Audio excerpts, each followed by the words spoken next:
Nós vamos ler um texto agora. Eu pensei esse texto, eu vou até inclusive projetá-lo aqui para nós. Pode ligar aí para mim o PowerPoint, por favor. E está em 1 Coríntios capítulo 12, dos versículos 12 a 28, eu não sei se todos vão conseguir ter acesso, eu não vou ler todos os versículos, mas eu vou ler uma parte do que nós podemos tirar desses versículos todos. 1 Coríntios 12, de 12 a 28, diz assim: ora, assim como o corpo é uma unidade, embora tenha muitos membros, e todos os membros, mesmo sendo muitos, formam um só corpo. Pois em um só corpo todos nós fomos batizados em um único Espírito. O corpo não é composto de um só membro, mas de muitos. Deus estruturou o corpo a fim de que não haja divisão no corpo, mas sim que todos os membros tenham igual cuidado uns pelos outros. Quando um membro sofre, todos os outros sofrem com ele. Quando um membro é honrado, todos os outros se alegram com ele. Esta é a palavra de Deus, você pode ler depois todo o contexto desse texto. Bom, eu gosto muito da carta aos Coríntios, inclusive já li muitas vezes esta carta no seminário, foi a carta que eu fiz lá, o pessoal que fez seminário aqui, tem uns pastores aqui, né? A minha exegese, tá certo? Foi sobre 1 Coríntios. E nós podemos perceber que 1 Coríntios retrata a realidade do que é uma igreja convencional. Uma igreja composta de pessoas. E aonde há pessoas, há várias coisas lá dentro, né? Vários cheiros, vários rostos, várias personalidades, várias qualidades, mas também vários pecados e defeitos. Aonde há gente, há pecado. Aonde há gente, há qualidade. Aonde há gente, há vários tipos de diferenças, coisas que distinguem um ser humano do outro. Mas aonde se reúne o povo, ali também se reúne problemas. Cada indivíduo tem o seu problema individual. Quando ele se reúne com outro indivíduo que tem o seu problema individual, são dois indivíduos com dois problemas individuais. Se eles têm problemas um com o outro, já são muitos outros problemas. Agora imagina numa comunidade de muita gente. E Paulo então precisa escrever esta carta para tentar tratar de alguns problemas que estavam trazendo prejuízo ao nome de Jesus Cristo e ao testemunho de Cristo em Corinto. E ele fala sobre muitas coisas. Paulo inclusive começa de uma forma muito interessante esta carta, no capítulo 1 dos versículos 4 a 9, ele começa saudando esta igreja, jogando a bola dela lá para cima, né? Vocês em tudo foram abençoados, em tudo vocês foram enriquecidos, vocês não têm deficiência de nenhum dom, vocês sabem de todas as coisas, vocês estão, essa agora é uma linguagem minha, por cima da carne seca, tá certo? Vocês são o máximo. E aí quem começa a ler a carta diz: nossa, nós somos demais, olha só o que o Paulo está falando da gente. Mas passa o versículo 9, entra o versículo 10, continua a carta, e aí Paulo diz: embora vocês sejam tudo isso, vocês têm problemas. Embora vocês tenham muitas qualidades, embora vocês tenham motivos de serem elogiados, isso não extingue de vocês a exortação. Vocês precisam ser exortados por algumas coisas, e aí ele vai elencar quais são as exortações que ele gostaria de fazer nessa igreja.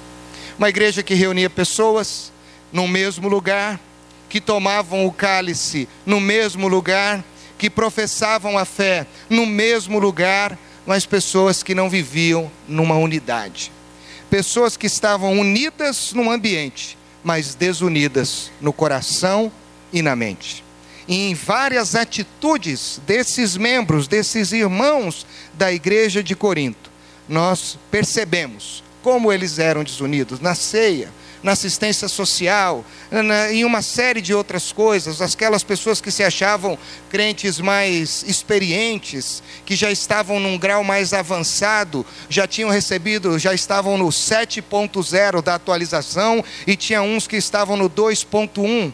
O que estava no 7.0 olhava para o 2.1 e o menosprezava, não queria ajudá-lo, largava ele ali, coitadinho, fraquinho, e nem queria saber dele. Então Paulo precisa escrever algumas coisas para colocar os pingos nos is a respeito de muitas coisas. E aqui, neste trecho, ele está falando sobre isso. Sobre nós sermos não apenas uma organização, mas um organismo vivo como corpo de Cristo, interdependente, onde cada um se percebe importante, onde cada um tem a consciência da importância do outro para si, onde cada um percebe que não é só importante para si, importante para o outro, mas juntos nós somos importantes também para a sociedade, para a comunidade e para cumprir aquilo que Deus tem para nós. Tem duas palavras que eu gosto de falar: palavra interdependência e interpessoalidade. A palavra interdependência tem a ver com dependência mútua. Por exemplo, quando Deus cria o ser humano, Ele cria o homem, Adão, e Ele olha, depois de tudo que Ele criou, Ele percebe que alguma coisa estava errada. Adão não podia desfrutar de uma interdependência, assim como os animais desfrutavam entre macho e fêmea.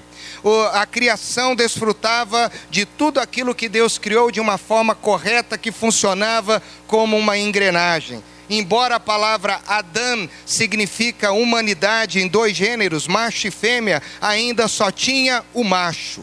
E Deus, ao olhar para Adão, Ele diz: não é bom que Adão esteja só. Então eu preciso fazer para ele alguém que possa ajudá-lo a ser interdependente, uma auxiliadora idônea. Deus então fez cair um pesado sono sobre Adão, e de Adão tirou uma costela e teceu Eva e lhe deu como um presente maravilhoso. E Adão ficou tão empolgado, ele sentiu uma sinergia tão forte, ele sentiu um negócio assim tão quente na hora, que ele nem quis esperar e já quis casar logo. Não namorou, não fez noivado, não fez nada, ele já quis casar. E quando ele viu aquela belezura, ele disse assim: essa de fato é carne da minha carne, é osso dos meus ossos, portanto deixará o homem seu pai e a sua mãe, e se unirá à sua mulher, e os dois serão uma só carne. Eles eram diferentes, o homem mais racional, a mulher mais emocional. Os dois tinham características totalmente diferentes, mas é exatamente isso que Deus queria, que na diferença eles pudessem desfrutar de uma unidade, e pudessem usar estas diferenças para dependerem um do outro, e assim glorificarem a Deus, assim como Deus vive na Trindade. Deus é Pai, Deus é Filho, Deus é Espírito Santo, cada um tem uma personalidade, mas eles vivem em perfeita e plena comunhão. Mas também Deus criou o ser humano, Adão, para que ele pudesse se conhecer e entender que ele tinha um papel importante, não só naquilo que Deus queria dele, quando Deus disse para ele dominar, lá no capítulo 1, versículo 26, sobre tudo que eu criei para você, Deus está dando uma ordem para Adão, mas Deus também queria que Adão compreendesse a sua missão e compreendesse a sua responsabilidade em relação à criação, em relação a Eva. E todas as atitudes de Adão, sendo elas positivas ou negativas, e de Eva, sendo elas positivas ou negativas, teriam uma interferência em tudo aquilo que Deus havia criado. Deus já havia deixado para ele o princípio: você tem que me obedecer. Se você ficar dentro do princípio da obediência, você estará seguro, você não precisa temer e nada vai acontecer de errado. Mas isso não aconteceu. Você conhece o capítulo 3 de Gênesis, e Adão e Eva, eles acabaram desobedecendo a Deus, e o pecado entrou na história humana, e aquilo que era para ser usado entre as diferenças para se apoiarem, para construírem um projeto idôneo, real, de Deus, entre um para com o outro, acabou se tornando o grande problema dos dois. Não só dos dois, mas também do mundo inteiro. E hoje não é comum não é difícil você encontrar gente que diz assim: ai, mas é difícil viver nesse mundo, né, pastor? Esse mundo está um pecado. Ai, esse mundo contamina a cabeça da gente, né? Ai, essa cabeça desse mundão. Temos que tomar cuidado com os jovens, porque esse mundo influencia. Você já ouviu essa expressão, não? Porque, eu estou sendo influenciado por uma força externa. Gente, a verdade real é que quem está sendo influenciado por alguma coisa é o mundo desde Gênesis 3. O mundo era perfeitinho. E quem trouxe tragédia, desgraça e problema para o mundo fomos nós. Então quem prejudica mais quem é nós que prejudicamos o mundo. Vai para um lugar maravilhoso, paradisíaco, coloca um monte de gente com problemas lá e deixa eles lá por um tempo. Você vai ver o que vai acontecer com esse lugar, tá certo? É assim que nós somos. Nós somos destrutivos. E nós precisamos então aprender um pouco sobre os nossos problemas. E para você entender bem isso, eu quero falar de um princípio de um escritor que eu gosto muito, chamado Francis Schaeffer. Francis Schaeffer disse que em Gênesis 3, quando o homem desobedeceu a Deus, ele se alienou de Deus. Já não era mais possível ele se relacionar com Deus. Ele foi criado para se relacionar com Deus, mas ele desobedeceu a Deus e por causa dessa desobediência houve uma morte espiritual. Ao se desconectar de Deus, o homem também se desconectou do ser humano. Quando Deus interrogou Adão sobre o pecado, ele jogou a culpa toda em quem? Na Eva. Eles começaram a discutir, eles tiveram um problema. Eu imagino a cara da Eva, eu já falei sobre isso, dizendo: como você pode fazer uma coisa dessa comigo, Adão? A culpa não é só minha não, você também não fez a sua parte. Não, a culpa é sua, pega ela, Senhor. Mas eles começaram a discutir. Depois houve um outro problema. Eles começaram a se destruir também em relação àquilo que Deus havia criado. A Bíblia diz que Deus criou tudo perfeito, tudo maravilhoso, tudo funcionava de uma forma perfeita e maravilhosa. Ele se desconectou com a criação e hoje o mundo padece por causa disso. E o ser humano também morreu para si mesmo, ele parou de se entender como pessoa, se perdeu na missão, se perdeu no propósito. E hoje ele vive grandes crises. Qual é a maior crise da nossa geração relacionada ao ser humano? Qual é a maior doença que está afastando as pessoas hoje? Qual é o maior quadro de enfermidade? Vocês sabem ou não? Depressão, doenças psicossomáticas e outras doenças orgânicas são desenvolvidas por uma mente doentia e uma mente abalada.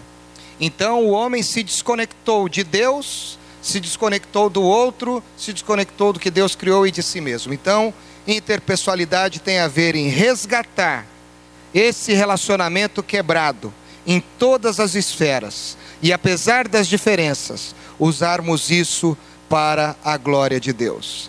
E o que acabou acontecendo? Acabou acontecendo que a gente não respeita mais um ao outro, a gente não quer saber mais um do outro. A gente hoje ouviu, eu até quero te desafiar a pedir a mensagem do pastor Ed, assistir, está no live stream, nós vamos colocar no site da igreja. Foi uma palavra maravilhosa, somos Salmo 133, eu fui muito abençoado, pastor, uma palavra pertinente, propícia, para toda a igreja de qualquer denominação, não é só de Santos e de Maringá não, é para toda a igreja de Jesus Cristo. Então você foi muito usado por Deus, porque hoje nós vivemos uma grande mentira, e infelizmente isso dentro da igreja, nós perdemos o princípio das relações. Nós falamos que nós nos amamos, mas nós guardamos amarguras e ressentimentos uns dos outros.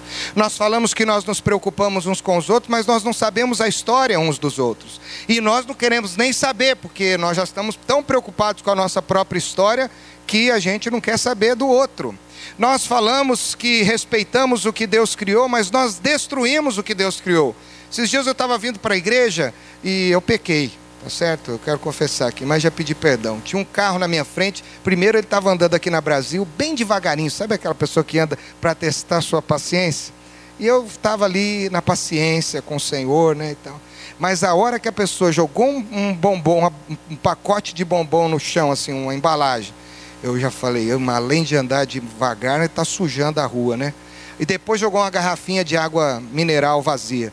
Aí eu falei, miserável, porcalhão. Estou confessando, irmãos. Vou pedir perdão para Deus. A Bíblia diz também, diz, confessai os vossos pecados uns para com os outros para serdes perdoados. Alguém pode me perdoar aqui? Não, não. Amém, obrigado. Puxa vida, além de fazer isso, está destruindo o que Deus criou. Você perdeu a importância daquilo que Deus criou. Nós não cuidamos bem da nossa saúde. Nós não estamos nem aí, muitas vezes, para nós mesmos. E por causa disso, nós estamos padecendo. Então, nós estamos em uma série de problemas. Nós não conhecemos mais as pessoas. E eu queria pedir para apagar essa luz aqui, bem apagadinho. Nós vamos assistir um vídeo que mexeu muito comigo, dizendo o seguinte: por trás de cada vida tem uma história.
Por trás de cada vida que está aqui há uma história. Cada um de nós trazemos marcas. Cada um de nós trazemos as nossas peculiaridades. Cada um de nós trazemos as nossas lutas. Mas nós estamos tão focados em nós mesmos que nós não estamos a fim de conhecer mais a história das outras pessoas. E quando Paulo fala sobre o corpo, Paulo diz que nós vivemos unidos em Cristo. Pés, mãos, dedos, pernas, cabeça, tronco, pescoço, todos unidos. Todos precisam se conhecer. Todos precisam conhecer um pouco um do outro para ajudar um ao outro nas suas fraquezas. Não é raro hoje você encontrar pessoas que reclamam de não serem percebidas, de não serem vistas, de não serem conhecidas pelos seus dilemas, pelas suas frustrações. Isso até dentro da igreja. Pessoas que vêm aqui, frequentam a nossa comunidade, assistem um culto e vão embora, e nem sequer você se preocupou em saber o nome dela. O pastor pede para o visitante ficar em pé, você está do lado dessa pessoa, a diaconisa cumprimenta, ela vai embora, você não sabe o nome dela. Isso é muito triste. Ela foi vista, mas ela foi ignorada. Como é ruim você ser ignorado. Como é ruim você não ser percebido. Como é triste isso. Não conhecer a história. Quantas pessoas estão aqui passando por dificuldades? Eu sei de gente hoje que mandou torpedos pedindo para orar. Teve gente que ligou na minha casa para pedir para orar por um parente. Mas nós muitas vezes não precisamos conhecer a história de todos. Mas se cada um que vive no seu núcleo, no seu gueto, que conhece uma parte do corpo, cuidar e se importar com a história um do outro, nós vamos poder fazer muita diferença na vida uns dos outros. Pode colocar aí de novo que eu vou mudar o PowerPoint, Daniel, não precisa mexer mais. Então isso é muito interessante. Mas quais foram os grandes problemas que o pecado gerou na nossa vida? Primeiro é que o pecado ele é letal. O pecado gera morte. Ele gera morte em tudo. Ele gera morte física, ele gera morte relacional, ele gera morte emocional e ele gera morte espiritual. O pecado é letal. Não brinque com o pecado, porque o pecado mata. Ontem de manhã eu fui dar um curso numa igreja aqui e eu falei sobre isso. O pecado mata. Ele não tem misericórdia. Ele parece bom, mas ele é letal. O tiro é certeiro para matar. Outra coisa, outro problema que a gente vive, que nós enfrentamos, é que nós nos tornamos seres desagregadores. Pela nossa natureza, nós não temos condições de agregar. Pela nossa natureza humana caída, nós temos um espírito de divisão, de dispersão, de desagregar. Nós não conseguimos unir, porque nós temos pensamentos diferentes, nós temos opiniões diferentes, nós temos interpretações diferentes, e por causa disso nós não conseguimos viver em unidade. Este foi o problema da igreja de Corinto, uma igreja desagregada. Tinha um nome no mesmo hall de membros, mas estavam desagregados uns dos outros, não estavam unidos. Vivemos assim nos casamentos, vivemos assim nas famílias. Outro efeito, outro problema, é que nós perdemos a visão de corpo, de coletividade, a importância que o corpo tem. E hoje a gente pensa muito em membros e não no corpo. A gente pensa muito no braço, a gente pensa muito na perna, a gente pensa nas partes do corpo, mas nós não pensamos mais no corpo como um todo. A gente não pensa que se uma parte do corpo estiver doente, todo o corpo padece. Se você estiver com um problema em uma área do seu organismo, isso é suficiente para comprometer todo o seu organismo. Uma célula doente, ela compromete todo um organismo. Pelas nossas próprias forças, nós não conseguimos mais nos conectar. A gente pede perdão, a gente fala que quer se ajudar, a gente fala que quer viver junto, a gente fala que quer reparar, mas as nossas forças são limitadas pela nossa própria natureza. E vem uma outra ofensa, vem uma outra dificuldade, vem um outro problema, vem a desconexão. Você muitas vezes olhou hoje no olho de uma pessoa e falou: oi, tudo bem, a paz do Senhor, mas você está magoado com essa pessoa, você está ressentido com essa pessoa, você não tem forças para lidar com isso que é mais forte do que você, talvez não aqui na igreja, dentro da sua própria casa. Por mais que você queira, você não tem forças para se conectar. Outro problema que o pecado causou é que nós começamos a ser regidos pelas nossas emoções comprometidas pelo pecado. As nossas emoções com o pecado, elas ficaram comprometidas e ficaram doentes. E num mundo que se mostra cada vez mais competitivo, num mundo em que as transformações são cada vez mais constantes, a pergunta que eu faço é: como nós, imbuídos, envolvidos, imersos numa cultura que padece de todos esses problemas e esses efeitos colaterais do pecado, como nós poderemos trabalhar para curar o corpo de Cristo? E isso tem me feito pensar em muitas coisas. Como eu posso tentar estabelecer pelo menos um relacionamento saudável? Como eu posso tentar começar a olhar para o outro e lê-lo de uma forma diferente? Como eu posso mudar o outro e mudar a mim mesmo, para que nós dois mudados possamos gerar uma mudança no corpo e trazer saúde para o corpo? Porque, meus irmãos, infelizmente o que eu mais vejo, e eu falo isso dentro da igreja, e eu sei que tem muita gente que está nos assistindo de outras denominações, de que nós não estamos mais preocupados com a saúde do corpo.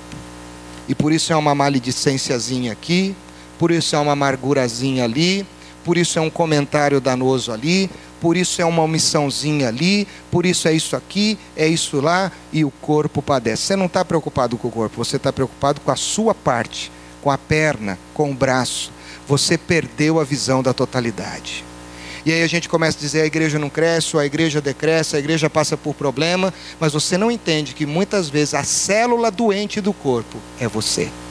E no princípio da interpessoalidade, o que nós precisamos aprender em primeiro lugar é que eu preciso me conhecer bem. Eu preciso saber quem eu sou, qual é a minha parte do corpo. Eu preciso saber quem eu sou. Isso é uma questão de sobrevivência. Na revista Intelectus, do ano 8º, número 20, olha que frase interessante. O ser humano é um animal social, consequentemente com necessidade de se relacionar, e isto implica em desenvolver essa competência até como um meio de sobrevivência. O ser humano tem uma necessidade de se relacionar. O ser humano é um animal sociável, e isso você precisa desenvolver para a sua sobrevivência. Paulo está dizendo isso. Se o corpo quer sobreviver, se o corpo quer viver em eficácia, se o corpo quer viver com uma saúde plena, o corpo precisa entender que cada parte é importante para a sobrevivência do corpo.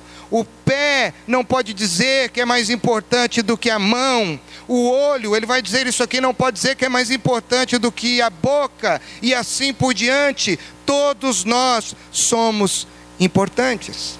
E isso, meu irmão, que eu estou te falando, não é uma linguagem bíblica apenas. Se você for trabalhar hoje os conceitos das grandes corporações, e eu trabalho com liderança, vocês sabem disso, hoje uma das coisas que eles estão trabalhando são os conflitos, gerenciar conflitos interpessoais de organizações que tem muita gente. Porque se tem um indivíduo dentro de uma corporação doente, ele é suficientemente importante para gerar um dano em todo o seu setor, que vai gerar num outro setor, que vai comprometer o produto final. Então hoje eles estão trabalhando muito com autoconhecimento, estão trabalhando muito com saúde emocional, estão trabalhando com técnicas de relacionamento, aprender a aturar o outro, porque eu não aturo essa pessoa. Essa pessoa é muito diferente de mim, essa pessoa erra muito, essa pessoa pisa muito na bola, ela não trabalha como eu, ela não produz como eu. Então eu tenho que aprender a lidar com as diferenças. Interdependência, interpessoalidade tem a ver com isso. E por isso, a primeira coisa que você precisa guardar é isso. Eu preciso depurar o meu senso de percepção. Eu preciso fazer um upgrade no meu senso de percepção. Os versículos 12 e 13 falam sobre isso. Você está comigo ainda? Amém? Os versículos 12 e 13 falam sobre isso, que embora sejamos diferentes, embora sejamos muitos, nós fomos batizados por um só Espírito, e embora sendo muitos, nós somos um só corpo em Cristo. Você precisa se perceber no meio da diversidade. Você precisa se perceber que você existe neste corpo, diferente do seu irmão, mas que você e ele, sendo diferentes, são importantes para o desenvolvimento do corpo. Vocês foram batizados por um só Espírito, e isso nos faz sermos um em Cristo. Percepção é uma coisa que se desenvolve. Tem gente que é meio tapada, sabe? Tem gente que não percebe. E você tem que trabalhar para perceber bem as coisas. Eu precisei trabalhar muito o meu senso de percepção auditiva. Eu era muito surdo. No começo do meu casamento, eu não ouvia as coisas que a minha esposa falava. E ela falava. E eu não ouvia. Ela falava. E eu não ouvia. Eu não tinha uma percepção aguçada para entender as palavras dela. Aí ela precisava ficar nervosa. A gata virava onça para eu perceber o que ela queria dizer. A onça está ali atrás, tá certo? Então é assim. Aí eu entendia. Demorava, precisava chegar numa situação crítica para eu perceber o que ela estava querendo dizer. Eu precisei apurar. Antes de haver agora a metamorfose de gata para onça, eu já estou preparado, tá certo? Já percebo as coisas e já trabalho muito bem com isso. E a gatinha só mia, aleluia. Então, mas arranha também de vez em quando, tá certo? Então é um processo a ser treinado, você precisa trabalhar a sua percepção. Na igreja nós precisamos treinar a percepção do outro. Lembre-se da igreja de Atos dos Apóstolos, no capítulo 2, que cada um percebia o outro, cada um via a necessidade um do outro. Lá não havia necessidade. Eu não entendo essa forma que todo mundo tinha dinheiro para dar e vender, mas eu entendo que todo mundo que tinha necessidade era assistido, era visto, era percebido, ou alguém de alguma forma queria ajudar. Você está entendendo o que eu estou querendo dizer ou não? Isso é muito importante. Percepção, irmãos. A gente precisa se perceber. Às vezes a gente está percebendo demais o outro também. A gente é especialista no problema do outro, e fala do outro, e fala do outro, e fala que o outro é isso, que o outro é aquilo, que o outro não faz isso, que o outro faz aquilo, que aquele tomou a decisão errada, que aquele tomou a decisão errada. Mas a gente não percebe quem nós somos. E enquanto você se concentra em consertar o outro, você não se conserta. E aí, mesmo que o outro seja consertado, você continua desconcertado. E se você estiver desconcertado, o corpo continuará doente. Então isso é muito importante. Nós estamos em frequências diferentes. Nós estamos em sintonias diferentes. Cada um de nós tem, como diz a moçada, uma vibe diferente, tá certo? Cada um de nós tem uma forma específica de se relacionar, de se portar, de se manifestar. Mas o texto diz que uma coisa nos une: nós fomos batizados pelo mesmo Espírito. E esse Espírito nos une na diversidade. E quem está unido no Espírito não desagrega, ele compartilha para fazer o corpo viver saudável. Então a grande pergunta que eu tenho que fazer para mim é: quem eu sou no corpo e como eu estou no corpo? Porque a nossa tendência é olhar do outro, perceber o outro, mas enquanto você não se perceber, não queira perceber o outro, porque quem não tem uma percepção clara de quem é, jamais conseguirá ter uma percepção clara de quem o outro é. Você está entendendo isso? E isto é muito importante na nossa vida. Outra coisa importante, segundo lugar, precisamos nos alinhar nos nossos objetivos. Nós somos um corpo, nós temos os mesmos objetivos. O nosso objetivo na terra é glorificar o nome do Senhor Jesus. O nosso objetivo na terra é fazer o nome do Senhor Jesus conhecido. O nosso objetivo é sermos usados por Deus, como a gente canta aqui, da maneira que lhe agrada, em qualquer hora, em qualquer lugar. Não é isso que a gente diz? Nós precisamos alinhar os nossos objetivos.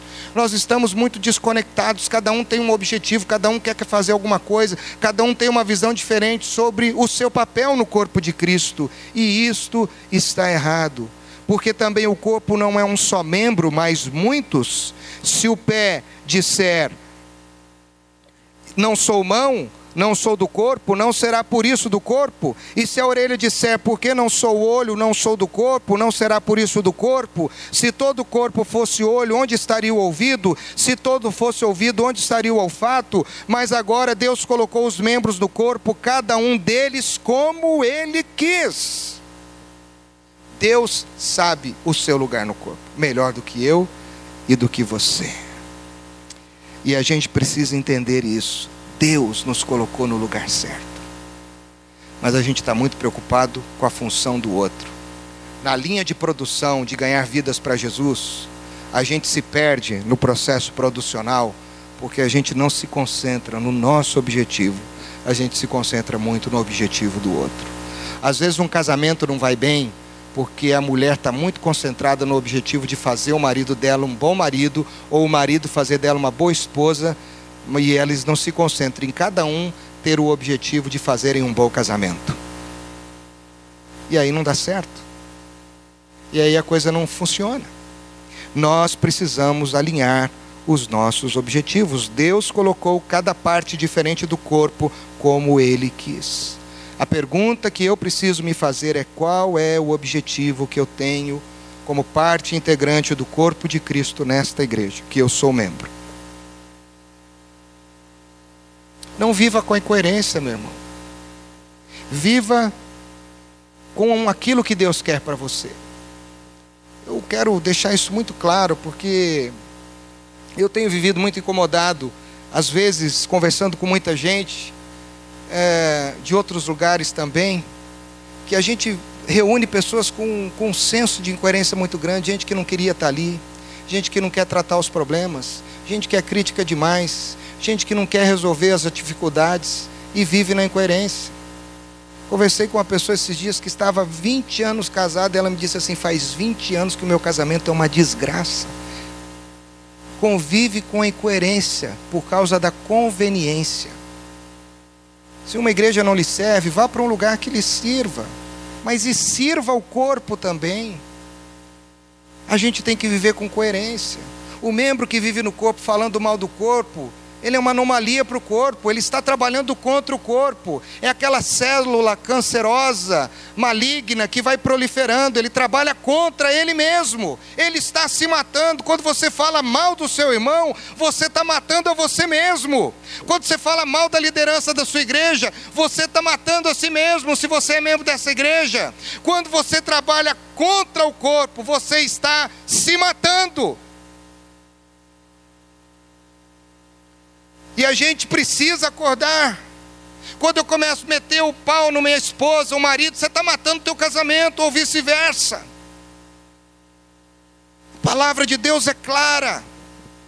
Nós temos que alinhar os nossos objetivos. E cada lugar tem um objetivo, cada lugar tem um propósito, cada lugar tem uma meta, cada lugar tem uma maneira de ser. Se você não quer comer essa comida nesse restaurante, coma no outro. Você não precisa comer o que você não gosta. Se você não está disposto a andar nessa linha, não ande, ande numa outra, mas não viva na incoerência, porque você vai se matar e vai matar o corpo. Isso é claro, isso é bíblico. E Deus nos deu as diferenças para que a gente pudesse usá-las para vivermos para a glória dele. Por isso que a gente é diferente, não para a gente falar mal um do outro, é para a gente usar as diferenças que nós temos para que o nome de Deus seja glorificado. E foi isso que Cristo quis restaurar. Por isso que nós fomos batizados, embora diferentes, por um só Espírito. Já imaginou se todo mundo fosse igual? Pensasse igual? Os lompa-lompas da fantástica fábrica de chocolate. Tumba, tumba, tumba de du. Vou dar uma risadinha, irmão, para me ajudar. Obrigado. Fábio Moraes vai me ensinar a contar piada ainda. Então, isso é muito importante. Você precisa entender que é importante ser diferente. Terceiro lugar, já estou concluindo. Nós precisamos conhecer as outras partes do corpo e ajudá-las a cumprirem a missão do corpo. Olha, não é a missão da outra parte, é a nossa missão. Eu preciso conhecer a outra parte para que eu e ela cumpramos a nossa missão. Na igreja não tem a missão do outro, tem a nossa missão. No casamento não tem a vontade um do outro, tem a nossa vontade. Na Trindade não tem a vontade do Filho, do Pai e do Espírito, tem a nossa vontade. A nossa vontade, o nosso desejo. Mas isso é difícil. Dos versículos 19 a 25, ele vai falar sobre isso. Ele vai falar sobre a gente ajudar um ao outro nas suas dificuldades. E ele vai dizer no versículo 25 algo fantástico: para que não haja divisão no corpo, mas antes tenham os membros igual cuidado uns dos outros. Dale Carnegie, é assim que dizem, ou Carnegie, ou Carnegie, ele foi um homem que viveu no final dos anos de 1800 e nos primeiros 40 anos de 1900, e ele escreveu um livro fantástico chamado Como Fazer Amigos e Influenciar Pessoas. Alguém já leu esse livro aqui ou não? É um livro que foi primeiro publicado em 1930. Já teve mais de 52 edições. Esse livro todos nós deveríamos ler. É um livro fantástico, maravilhoso. Como fazer amigos e influenciar pessoas. Ele disse o seguinte, olha que frase interessante. Você pode fazer mais amigos em 2 meses interessando-se pelas outras pessoas do que em 2 anos tentando conseguir o interesse delas sobre você. Ele quer dizer o seguinte, o que exige de você para fazer uma amizade é muito mais custoso do que você exige dos outros muitas vezes. Você está disposto a dar 2 anos da sua vida para que as pessoas possam te ver, te conhecer? Paulo não disse isso? Sede meus imitadores. Sabe o que isso chama, irmãos, na linguagem bíblica? Discipulado. Anda comigo, vem me conhecer, conheça os meus problemas, conheça as minhas fraquezas, eu quero andar com você. Eu quero que você me conheça, em primeiro lugar, para ganhar sua confiança. Como tem gente desconfiada.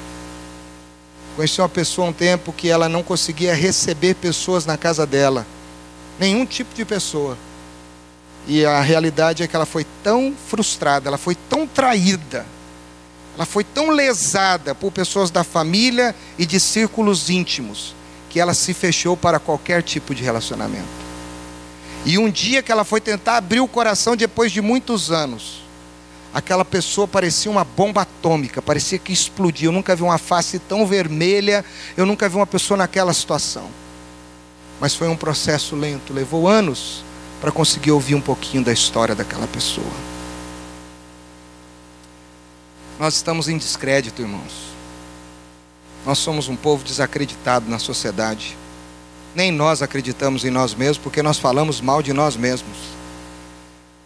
Se você quer que os outros se interessem pelo corpo, faça em primeiro lugar que elas se interessem por você, que faz parte dele.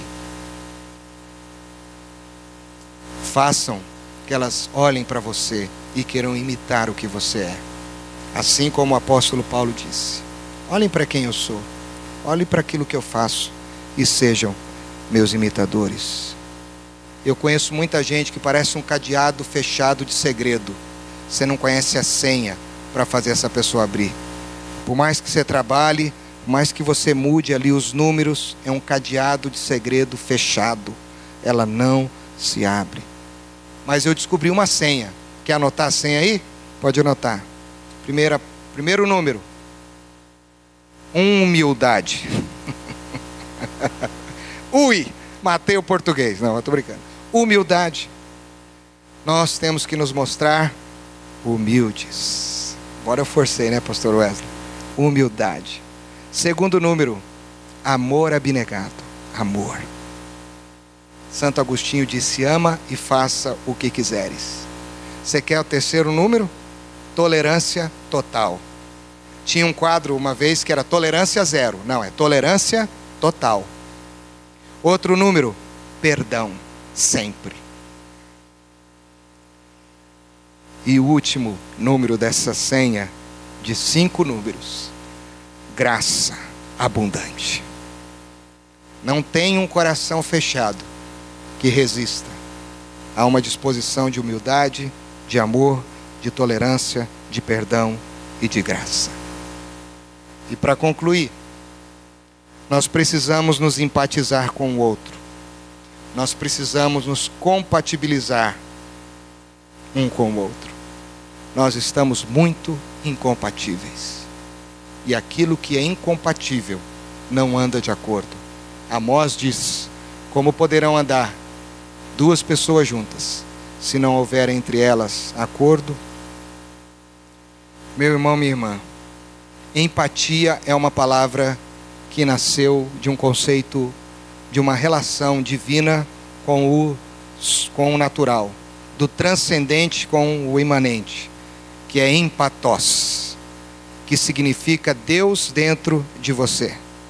Em Theos, Deus em mim, Deus em você.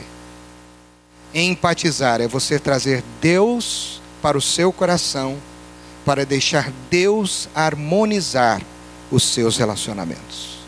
Deixar o Espírito de Deus trabalhar o seu coração e a sua vida relacionalmente. É deixar que Ele faça o corpo fluir. O fluido que faz as engrenagens do corpo viverem unidas, funcionarem da melhor maneira possível, se chama Espírito Santo de Deus. Não o espírito de divisão, não o espírito do Ricardo, do fulano ou do Beltrano. É o Espírito Santo de Deus. Esse Espírito, ele nos faz nos empatizar com o outro. E temos mais misericórdia. E temos mais compaixão. E temos mais amor. E temos mais interesse. Esse Espírito faz que, embora diferentes, nós nos compatibilizemos. Porque é por intermédio do Espírito que somos batizados e nos tornamos membros do corpo de Cristo. Então, o povo de Deus não pode viver de uma maneira incompatível. Não pode viver com erros de arquivos. Quem gosta de mexer com o computador, às vezes fica bravo quando você vai entrar num programa, você vai ver, por exemplo, o meu player de vídeo não é compatível com o player de vídeo do computador da igreja. Houve uma incompatibilidade. E por causa desta incompatibilidade, o vídeo não foi passado. Mas eu vou passar esse vídeo para vocês a semana que vem. Quando a coisa não é compatível, ela não funciona. Sabe por que a igreja muitas vezes para de crescer? Sabe por que o casamento para de ficar gostoso, abençoado? Sabe por que algumas coisas acabam acontecendo? Por causa da incompatibilidade. Por causa da antipatia e não da empatia. Meu irmão, essa palavra talvez seja uma palavra decisiva para algumas pessoas aqui. Ou para você que está nos assistindo agora. Mas é uma palavra necessária. Se nós queremos viver o que a palavra de Deus nos ensina, nós precisamos nos atualizar. Nós precisamos ir além. Nós precisamos dar um passo acima. Nós precisamos nos avaliar, em primeiro lugar, e descobrir qual é a vontade de Deus em nós. E assim descobrir a vontade de Deus através de nós. Nós precisamos ser mais tolerantes uns com os outros. Como eu fico triste. E eu estou vendo pastores aqui, eu acho que eles não fazem isso diferente. O meu amigo pastor Valdemar, que tem muito mais anos de carreira do que eu. Mas eu imagino que isso entristece o coração dele, como o do pastor Ed que está aqui. Quando alguém diz assim, puxa, eu fui na casa de um irmão e lá falaram muito mal da igreja. Quando fala mal da igreja, está falando mal de quem? Hoje você aprendeu, né? Mal dele mesmo. Ixi, pastor, aquilo lá parecia um ninho de cobra. Ah, aquele irmão, o senhor vai lá, mas cuidado, hein, que ele está cheio de coisa para falar, e vai meter o pau. Não me entristece isso. Pessoas que vivem na incompatibilidade. Comem o mesmo cálice, tomam do mesmo cálice, comem do mesmo pão, mas estão incompatíveis. E não é incompatível com o líder, ou com os líderes, ou com os irmãos. É incompatível com Deus. Porque a Bíblia diz que se você souber que alguém tem alguma coisa contra você, você tem que deixar a tua oferenda no altar. Você tem que se reconciliar com aquela pessoa. O perdão não pertence ao ofensor. O perdão pertence ao ofendido. E quem é o responsável por restaurar um relacionamento quebrado? Não é quem fez a agressão. É quem recebeu a agressão. Porque foi este sentimento que Deus teve. Sendo ferido pelas nossas pisaduras. Sendo ofendido pelos nossos pecados. Sendo humilhado pelas nossas atitudes. Ele tomou a iniciativa, como ofendido, de nos perdoar e de restaurar os nossos relacionamentos com Ele e com o Pai. Mas hoje tem gente que diz assim, se aquela pessoa não me procurar, se aquele líder não se humilhar, se aquela pessoa não fizer isso ou aquilo, eu vou continuar falando mal. Vou falar uma coisa para você, com toda a autoridade do Espírito Santo, seja você desta igreja ou não. Se você está com o coração assim, e não está disponível ou disposto a se curar, Deus te abençoe, vá em paz. mas não conviva na incoerência, porque você está matando o corpo e está matando a si mesmo. Esta é a realidade. Mas a Bíblia ensina graça, a Bíblia ensina perdão, a Bíblia ensina tolerância, a Bíblia ensina amor.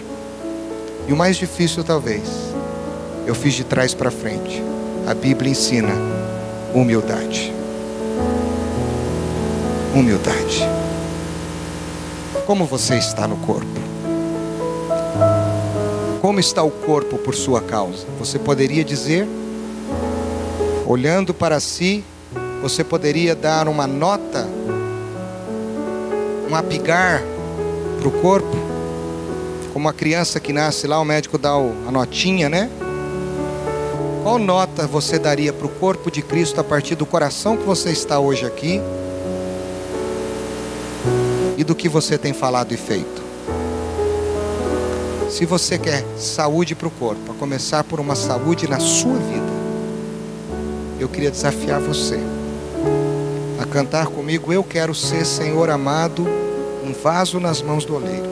Depois eu vou chamar o pastor Wesley e o pastor Ed para orar por nós aqui. Vocês podem vir aqui na frente. Feche os teus olhos. É um tempo de cura. Se você quer ser curado e você quer ver este corpo curado, tem que começar em você. Se você quer vir para essa igreja, pode vir, mas você já está entendendo o que nós queremos de você. Nós queremos que você seja curado, em nome de Jesus. Eu quero ser, Senhor amado, como um vaso nas mãos do oleiro. Quebra minha vida e faz-a de novo. Eu quero ser, eu quero ser um vaso novo. Tenha um tempo agora com Deus. Depois de um tempo, se você quer ser um vaso novo, todos de olhos fechados, você vai ficar em pé no seu lugar. E a partir de hoje você vai convidar saúde para o corpo de Cristo, porque você quer ser uma célula saudável. Se você quer ser uma célula saudável neste corpo, você vai se colocar em pé, se comprometendo com o Senhor. E o pastor Ed vai orar por nós, pedindo para que Deus nos ajude a sermos este corpo que glorifica, que bendiz e que cumpre a vontade de Deus na terra.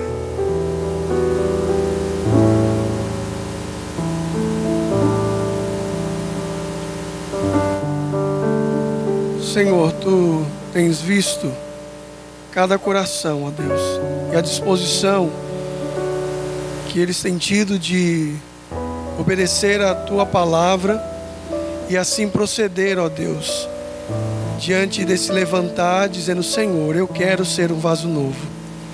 Então o Espírito Santo de Deus vai entrando com providência, vai mudando, vai fazendo diferença, vai quebrando, vai restaurando, mas que no nome de Jesus, ó Deus, essa disposição seja acompanhada com fé, ó Deus, para que amanhã, ou mesmo ao sair daqui, aquilo que foi tomado, ó Deus, diante do Senhor e diante dessas testemunhas que é a igreja, não seja esquecido. Espírito Santo de Deus, eu te peço que o Senhor mesmo repreenda qualquer seta do maligno, qualquer dardo inflamado, trazendo dúvida, ou mesmo, ó Deus, uma disposição contrária àquilo que eles estão tomando agora. E que no nome de Jesus, este ato seja lembrado, ó Deus, quando chegar em casa, que o Teu Espírito Santo incomode, que o Teu Espírito Santo durante a semana lembre, ó Deus, dessa atitude e faça com que haja identidade durante toda a semana, e que relacionamentos, talvez dentro de casa, dentro da igreja, no trabalho, em qualquer lugar, seja restaurado por essa pessoa, em nome de Jesus. Eu peço, ó Deus, que o Senhor sopre o Teu sopro, ó Deus, de vida sobre esses relacionamentos em nome de Jesus. Pedimos, ó Deus, que da mesma forma que no passado o Senhor viu um vale de ossos secos e ali trouxe restauração, eu peço em nome de Jesus, se esse teu servo, se essa tua serva vive neste vale, ó Deus, envia a tua palavra para que haja, ó Deus, vida neste vale em nome de Jesus. Tão somente nós te pedimos que o Senhor abençoe a vida deste servo e dessa serva, fazendo com que haja intrepidez, coragem, ousadia, poder e moderação, para que não se tornem covardes novamente, mas que vivam na dimensão do teu Espírito da graça, para que celebre os relacionamentos curados. Sim, ó Deus, que a bênção de Deus Pai, Deus Filho e Deus Espírito Santo repouse sobre a vida destes que tomaram essa atitude, em nome de Jesus, amém e amém.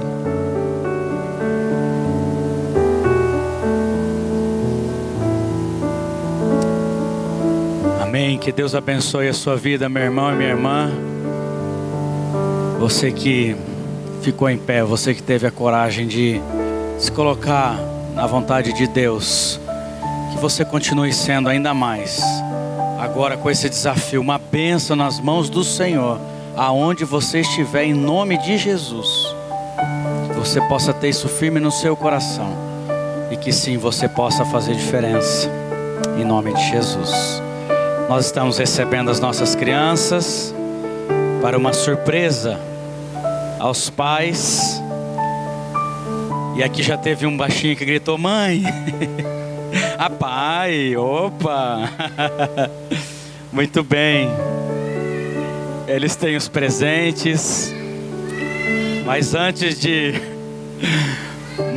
deles entregarem, vai ter um vídeo. E aí, crianças, vocês vão querer assistir o vídeo também?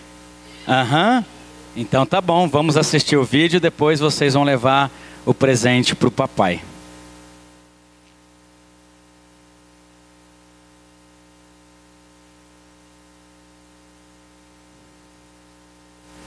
Você é para mim. Sorriso. Quase deu.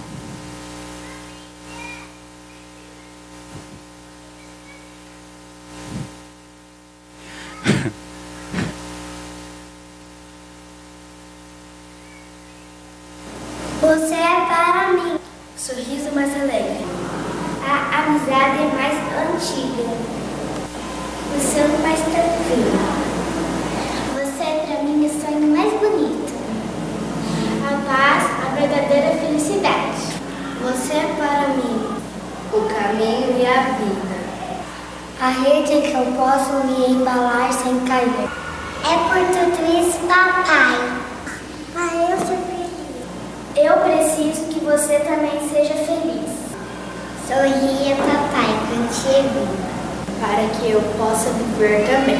Seja muito feliz. Muito bem. Agora as crianças vão entregar o presente pro papai. Tá jóia. Que legal.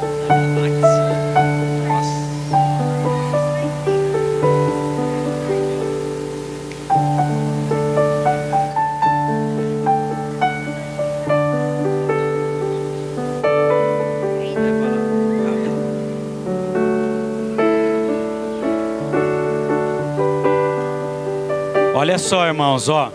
Você é o melhor pai da galáxia. Que coisa assim, superstar, né? Da galáxia. Obrigado, filhão. Vai lá, filha, com a mamãe.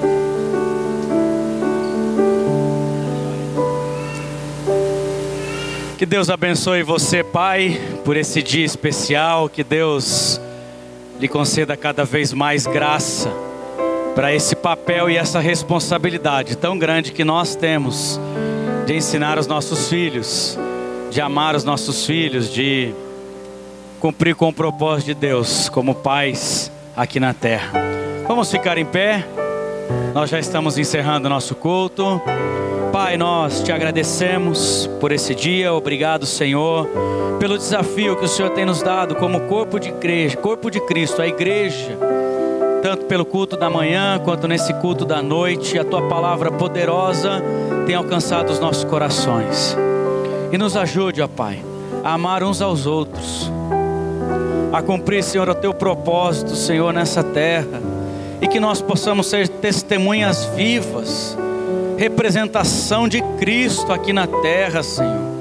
Nos ajuda, Senhor, a amar, a perdoar, a sermos humildes, Pai, a confessar os nossos pecados, a estar vivendo um relacionamento, em primeiro lugar, profundo com o Senhor, e que isso seja, Senhor, refletido na vida dos nossos irmãos, dos meus irmãos, e como corpo, ó Pai, vivemos a fé, vivemos, ó Pai, o Evangelho de Cristo Jesus. Te agradecemos, ó Pai, por todo esse tempo, agradecemos pela vida dos pais que aqui estão presentes, que o Senhor abençoe ainda mais a vida deles, ó Pai. Encha-os, ó Pai, com conhecimento da Tua palavra, para que nós sejamos, ó Pai, pais, que possamos ser testemunhas também para essa sociedade, para os nossos filhos, referência de fé, de amor, de carinho, de cuidado, de ensino. Nos ajude, ó Pai, e abençoe os pais dessa noite aqui, ó Pai. Te agradecemos e te engrandecemos, em nome de Jesus. Amém e amém. E que a graça do Senhor Jesus Cristo, o amor eterno de Deus o Pai, o consolo, a comunhão e o poder do Divino Espírito Santo seja com você, meu irmão, minha irmã, com cada pessoa aqui presente, hoje e sempre. Amém e amém.